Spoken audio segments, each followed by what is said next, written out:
Tere! Minu nimi on Agne Puusaar ja mina olen nüüd Selfis koolitanud ja inimesi arendanud järjepidevalt umbes viimase 5 aasta jooksul. Selle aja jooksul on kõige rohkem tõesti mul olnud just juhtimiskoolitusi ja omakorda sellest kõige rohkem ma olen saanud töötada uute juhtidega, ehk et need on siis need inimesed, kes teevad oma elus seda esimest niisugust olulist karjääripööret, ehk et siis nad on saanud spetsialistist juhi rolli ja peavad sellega seoses mõningaid asju võib-olla oma elus ümber hindama, aga peamiselt palju asju juurde õppima selle kohta, et kuidas inimesed käivad ja mida on selleks vaja teha, et tulemusi saavutada. Ehk et kui neil esimest korda siis tekib vastutus teiste inimeste eest, siis enamasti juhtub nendega see, et selgub, et see ei käigi kuidagi kõik väga lihtsalt või ei ole väga iseenesestmõistetav.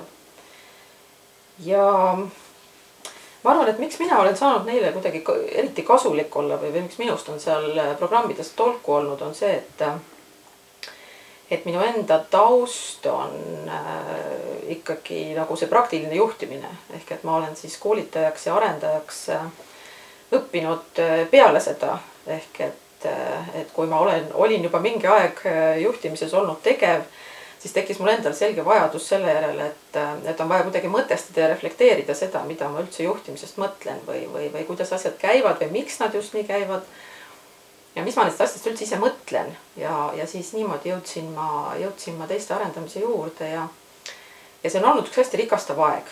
Ehk et selle arendamise juures, ma arvan, teiste arendamise juures kõige toredam on see, et sa selle käigus saad väga palju teada iseenda kohta ja õpid ja arened ise ka, et need grupid ja need inimesed seal gruppides on ikkagi olnud mulle väga-väga inspireerivad.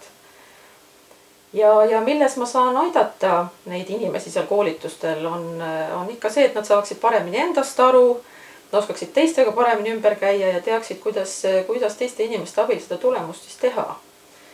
Et ma saan aidata neil selgust luua endas ja oma tõekspidamistes ja ma kindlasti usun, et mõlemad on võrdselt olulised, et nii inimesed kui tulemus.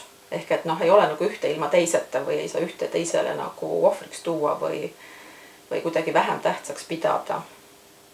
Ja ikka, et see õppimine käib selle kaudu, et on vaja teadmisi ja siis on vaja mingit tähendusrikast kogemust ja see on see, mida ma nagu oskan teha. Ehk et ma saan aidata inimestel seda luua.